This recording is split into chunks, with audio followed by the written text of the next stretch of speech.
Ay, hello po mga kabayan. Ngayon umaga dito. Yung anak ko kasi sinisipon siya. Ilabas namin painitan. Andun yung bahay namin sa unahan, no? Tapos iikot kami dito sa may mga highway. May mga highways dito sa highway. Kasama ko yung anak ko, papainitan ko. Kasi maganda kasi itong init sa umaga. So ikot tayo dun sa likod. Ipakita ko yung likod ng bahay ko, ha. Ito yung street dito kanto sa amin, oh. May mga huni pa ng mga ibon, oh. Kasi may mga puno. May mga puno. Ito may papaya dito. Masarap ito ihalo sa kuwan. Sa may tawag ito. Ihalo sa may manok na tinola, oh. Ayan, oh. Ayan. So may mga saging dito. So ikot tayo dito mga kabayan, oh. Sa left side. Yung anak ko, oh. Nanguha na siya ng ano yan? Ano yan? Ito daw. Kuwan sa mga kabayan, sinisipon siya. Kaya hindi siya makatulog ng maayos kagabi. Kaya papasyal kami dito sa labas. Kasama ko din yung misis ko. Tapos dito may bakante pa dito. May mga saging. Ay, ikot tayo sa likod. Makita nyo dito yung mga pananim at saka yung highway. Dito kasi sa likod namin yung highway talaga na daanan.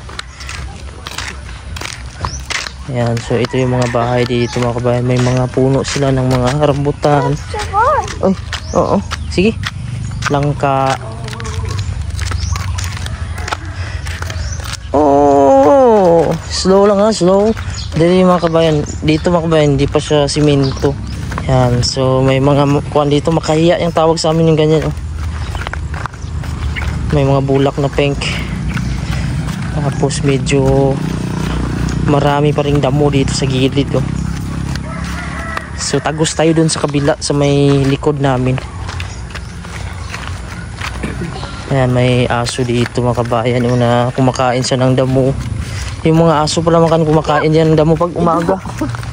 Ido daw, ido. Ang tawag kasi sa amin mga kabayan sa Ilonggo, ido yung aso. Ayan, maganda ito mga kabayan pag nainitan yung bata. Kasi vitamins, kasi yung init, yan yung nagpapalakas sa atin. Kahit sa tao pag nainitan sila umaga. Ang oras dito alas 7 pa naman, so hindi pa naman masakit yung init. Pag mga alas 8 na, yan masakit. May mga garden dito, sarap dito, dito, gilid ng kalsada, oh. Yung garden sila, may saging. Tanim sila saging na, ano, saging ito, tundan. May alagang manok. Yan, ito na yung tagos dito sa likod ng bahay namin. Nung sa unahan, oh, farm na yan. Yung dito banda sa gilid ng highway, mga farm. So maraming mga tao ngayon dahil Friday man, oh, Holy Week. Ito yung National Highway dito sa amin, papunta doon. Yan, National Highway to dito. So dito tayo daan sa likod, oh. Ingat-ingat lang tayo dahil may mga motor. So yung bahay namin doon sa unahan.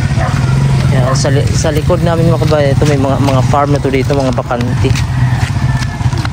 Kaya masarap dito, banda sa likod namin may mga palayan. Andito din, oh. Maganda din tong area dito. Pag sa gilid ng highway, maganda siya. Yan. Maraming mga damo. Unitim, ha.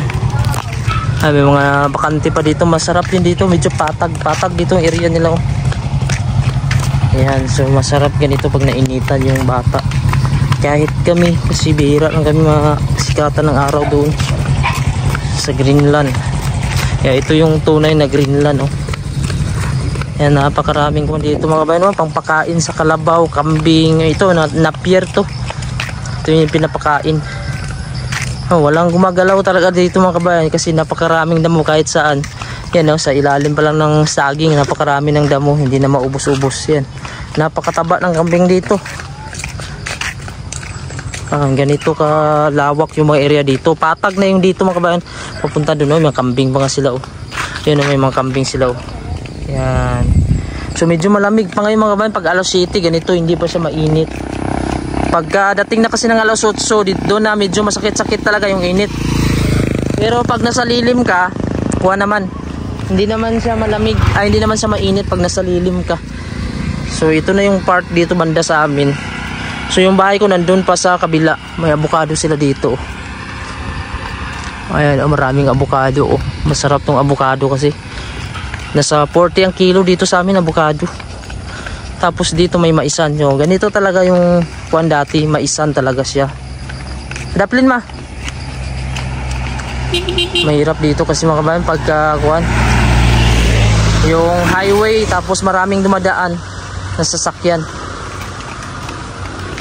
So yan oh, may mga maisan. Ito yung kuan dati mga kabayan. Kabuhayan namin maisan.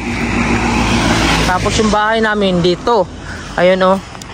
Nahati kasi ito mga kabayan yung lote na to.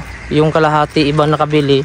Yung kalahati ayun oh. Yun yung bahay namin. Ayan. Pero yung daanan namin dun sa kabila. Ayan. Ito sana masarap. Maganda din to bilhin tong area na to kasi patag siya oh. Tapos nasa gilid din siya ng highway. Kalsada. Ayan. So dito pagala-gala lang muna kami dito. Ikot ko kayo dito sa mga area. Padaplin ma. Maraming mga nagmumotor kasi ito yung national highway mga kabayan. Dito talaga yung main road.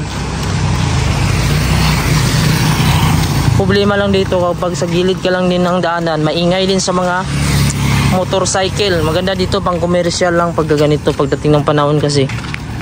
Yung mga daanan kasi ng mga highway, yun yung mga pang commercial talaga.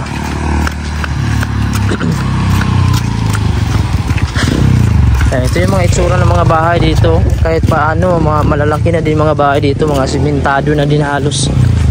Hindi kagaya na dati. May malunggay oh. Ayan, pwede kang kumuha dito ng malunggay oh, sa gilid lang oh. Tapos may tanim sila papaya. Tapos ito may mga balanghoy, kamuting kahoy. Balanghoy tawag sa amin to eh. Ayan. Kamuti tops oh. Kangkong, tinangkong sa amin yan eh. Ayan, so napakarami silang tanim dito sa gilid oh. Pwede na silang kumuha dyan kasi nagtanim sila eh. May mga bulak pa oh. So anong klaseng bulak yan? Parang sampalok style din siya oh. Ayan oh. Ito may mga bahay na din yan sa loob oh.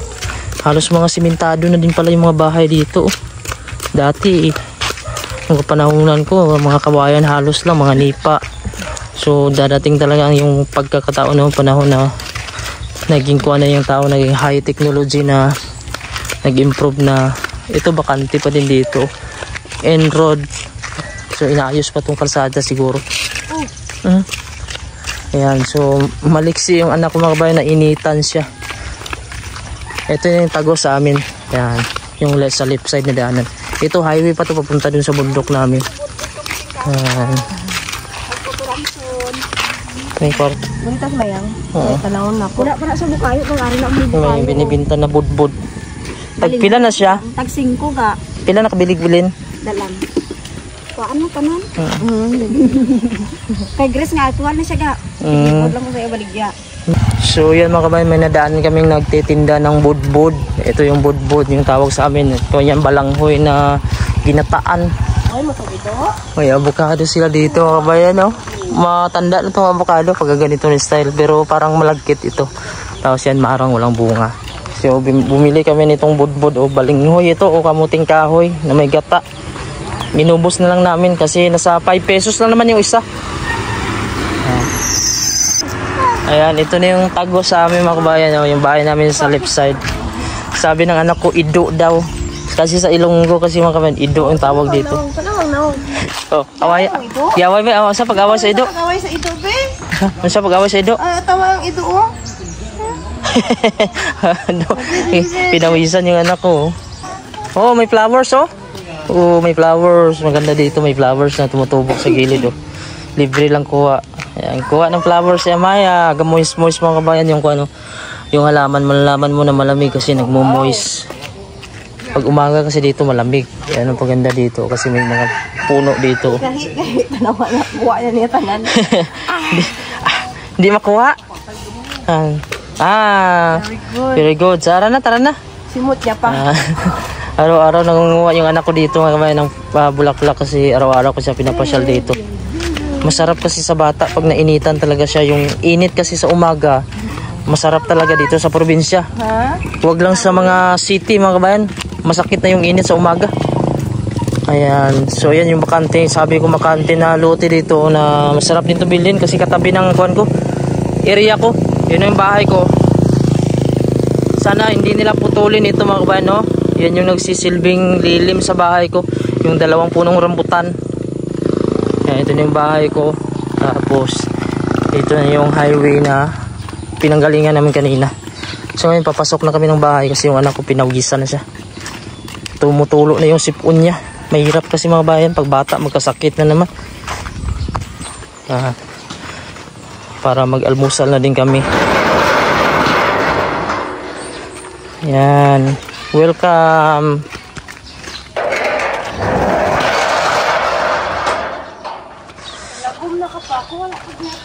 Lahi mo na akong kulay. Ayan. So yung bahay ko dito mga kami, pababa yung hagdan. Kasi pababa yung area kasi dito banda.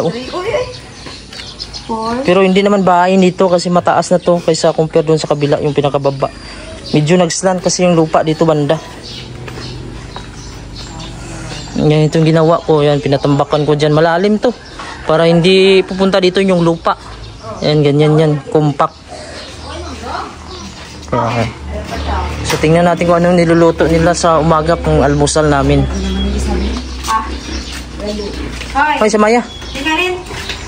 Yung almusal namin mga kabayan, maggagata sila ng kamansi. Alam mo ba yung kamansi? Ayan o. Parang langka. May kamuti pa kami nakuha kahapon. Yung saging dito mga kabayan, halos hindi na din pansinin. Tapos ipakita ko sa inyo yung kamansi. I love you. Asa ang kamansi? Naluto na. Ayan na yung kamansi mga kabayan. Parang langka na yan. Sarap yung gataan. So yun mga kabayan. Ito na yung nabili natin kanina. Yung budbud yung tawag sa amin. Or alupi sa Ilonggo. Tapos color yellow siya. Kamuting kahoy kasi ito. Tapos ginataan nila ba? Parang kinudkod o giniling nila yung kuhan. Kinayod yung kuhan. Tapos sinaluan ng asukal gata. Masarap siya. 5 pesos lang to dito. So yun lang mga kabayan, dito na lang po yung aking video at maraming salamat po and God bless.